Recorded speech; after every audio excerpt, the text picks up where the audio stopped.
Welcome back, everybody. Welcome to my channel, and today I'm going to talk about how to get away with murder. Okay, listen, TGIT is back, so how to get away with murder is back, and I'm really excited and disappointed at the same time. Let me just tell you, last season, well, the first half of this season really pissed me off because I'm sorry, you can't just kill Wes and think everything is good. Like, Wes was like the heart of the show. He was literally the soul of the show, and now he's gone. So anyways, I kept on watching because I really wanted to see how they were going to take it, and I really want to know if Wes was dead. Wes is dead. Yeah, he's really dead. He's not coming back. There's no way. I think the writers made their decision. He's gone. He's dead. I don't know how the show's supposed to go on with that, but hey, let's just talk about what this episode was. So we all know Wes was the guy underneath the sheet, so the second half of this season is pretty much dedicated to who killed Wes. Alright? So Annalise is in prison. She's been sent into real lockup this time with a bunch of other women in one toilet, and she just looking real crazy, you know.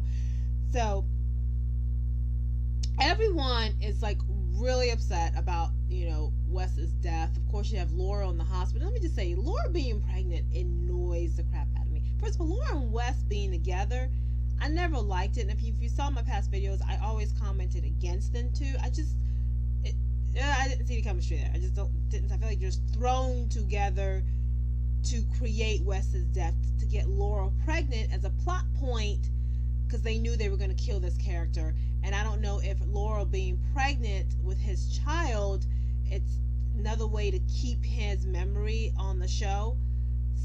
Stupid thing I don't like. I don't like it when they do that. If you're going to kill Wes, but Laura, there's no reason for Laura to be pregnant.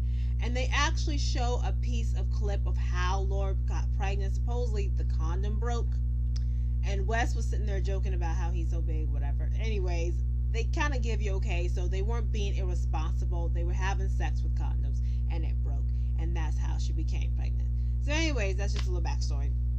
Still don't like that whole piece of the whole entire story, but hey, that's what the writers did.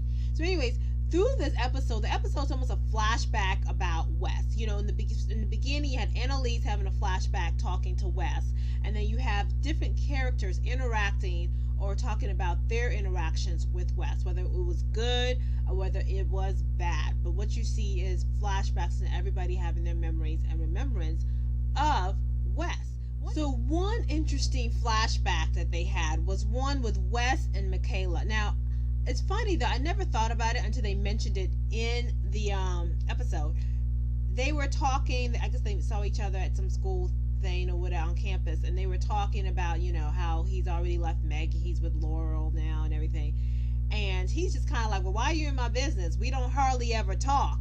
And she's like, well, we're talking now, so, you know, let's just let bygones be gone. Which is interesting because when I think about it, that's true. Wes and Michaela really never had such interaction. Most of the time, the team went along just kind of hating Wes because they blamed him for everything going on. You know, they're having to lie and protect each other because of Wes's wrongdoing. Because, you know, Wes is the one that killed Annalise's husband. So Wes is the one with all these things that they're doing to protect. We're all doing it to protect Wes. So I kind of irritated with the producers that they didn't integrate all of them well enough, in my opinion. That shouldn't have been the longest conversation Wes and Michaela had. And Wes should have had a more interesting relationship with Connor. Connor hates his guts, calling him weightless. So their flashback memory was an interesting one too. So, I mean, all of it is like for him to be the soul, gosh, he was hated. You know, Asher and him hardly had any scenes. It was just a very interesting to show, even though he was the heart of the show, in my opinion, he was hated by his fellow classmates, but they stuck together and they stuck his grinds. But I like that about Wes, and I really enjoy about Wes. So anyways, we're having all these flashbacks. Annalise is in prison. She's in prison with all these women. She's in her little red attire, and she doesn't want to do what people do in prison. I mean, use the bathroom. There's a toilet right there in the middle of everybody. She eventually does go, but it's going to take a lot of getting used to. So anyways, Bonnie has been tasked to figure out who actually killed Wes. They think the Mahonies. Now remember, the Mahonies is the guy, Wes's real father, that was killed. So supposedly they're thinking, oh, the Mahonies found out that Wes is his son and then might be a legitimate heir to his fortunes, and they had him killed. That makes a lot of sense to me, it being Mahonies, but I don't think it's the Mahonies as well. But it would make a lot of sense if they did kill him. So anyways, Nate and everybody is on the case. To pretty much summarize this, everybody's on the case trying to find out who in the freaking mind killed Wes. Annalise is trying to get out of prison, but she's not getting out of jail. They're not letting her. Bail is denied because she's just done too many things in the past for them to let her go. So she's not leaving at all. So she's going right back to prison. Nate's on the case. Bonnie's on the case. Frank is on the case. Okay, so Frank's on the case, all trying to help Annalise get out of prison and find out who killed Wes. Now everybody's now saying that Frank killed him.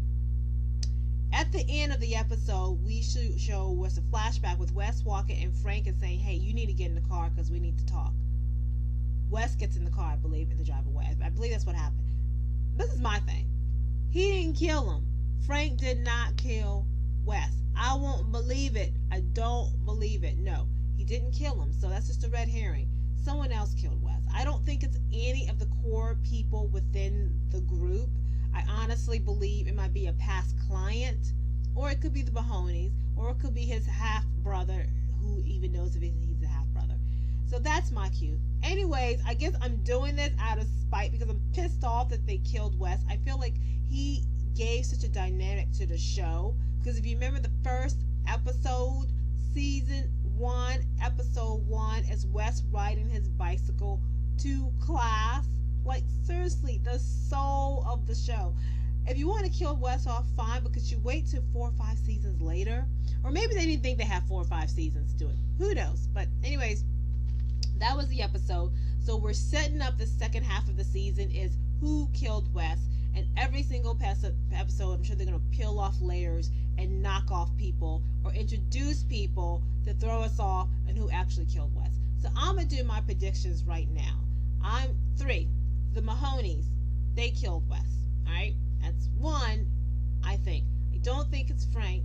I actually think it's the Mahonies. I actually think it's Bonnie. All right? And then the third person, no freaking clue. I don't know.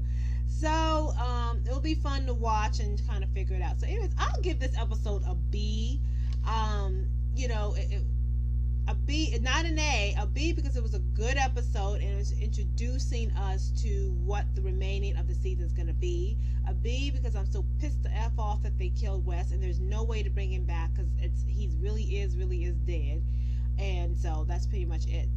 And so that's it. That's it for this episode. I'm disappointed that I didn't see enough emotions towards Wes's death. I felt like the only person that gave us real emotions was Laurel and Asher. And you know what? Asher irritates me, but I loved him on this episode when he punched Connor for being such an irritant dickhead. I swear, I was glad to see that. I felt like Asher was the only one really showing true emotions for actually losing. You lost somebody, he's dead. And Asher was showing that. So I truly enjoyed that. And I actually enjoyed that one piece when all 3 of them were in bed, Michaela, Connor, and Asher. And I think they were just sick and tired of everything that's been going on and how their lives has pretty much turned upside down ever since meeting each other in college and meeting up with Annalise. So, interesting. I guess you could say that was a cute scene. And I feel like the rest of the season is going to tie into what we're seeing today.